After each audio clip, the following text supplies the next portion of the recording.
శ్రీనాథ్ గారు, సార్ అంటే సార్ మీరు క్యారెక్టర్ ఆర్టిస్ట్గా చేసినా సరే, ఇప్పుడు సినిమాగా చేసినా సరే, your selection is right choice అనేది మీరు చేసుకున్నట్టుగానే కనిపిస్తుంది. అంటే అది అలా జరిగిపోయిందా?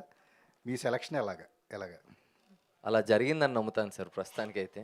I think blessings of God and ఆ టైంలో ఆ డైరెక్టర్స్ కూడా నాకు అలా చూడటం అనేది నా బ్లెస్సింగే సార్. నేను ఐ వుడ్ సే నా క్రెడిట్ అంటూ ఏం లేదు సార్. వాళ్ళు అంతే అందంగా రాసుకున్నారు నా క్యారెక్టర్స్ అండ్ నా నాలెడ్జ్ పనికొచ్చింది. And I would say universe గట్టిగా అనుకుంటాం కదా! దేవుడా నాకు ఇది చేసి పెట్టు, నాకు ఇది చూసి పెట్టు అని అందరం కోరుకుంటూ ఉంటాం. అలా నేను కోరుకున్నోడినే. సో, అలా నేను 4 సంవత్సరాలు ప్రతిరోజు పెళ్లి చూపులు రిలీజ్ అయినప్పటి నుంచి నేను అనుకున్న ప్రతిరోజు oh! You know what, Tarun Bhaskar అనే మనిషితో పని చేయాలి, పని చేయాలి అని చెప్పి. విశ్వకేమో ఆయనని పబ్‌లో పట్టుకున్నారు. నేను దాని తర్వాత పబ్బులకెళ్ళటం మొదలుపెట్టా. ఆయన ఎక్కడైనా దొరుకుతారేమో అని చెప్పి.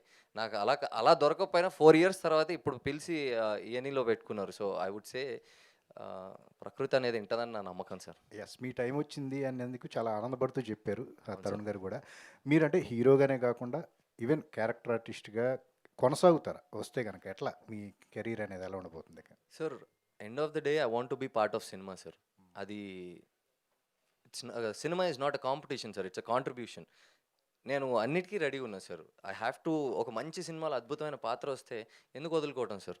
ఒక మంచి సినిమాలో ఆహ్, మంచి కథకి కథానాయకుడిగా అడిగారనుకోండి, ఎందుకు వదులుకోవటం సార్? ఇఫ్ ఐ కాంట్ నా ఎబిలిటీ బట్టి ఎళ్తూ ఉండాలి. ఆ ability comes with knowledge that you gain every day అంతే నా నమ్మకం. ఆల్ ద బెస్ట్ అండి. Thank you sir. Thank you.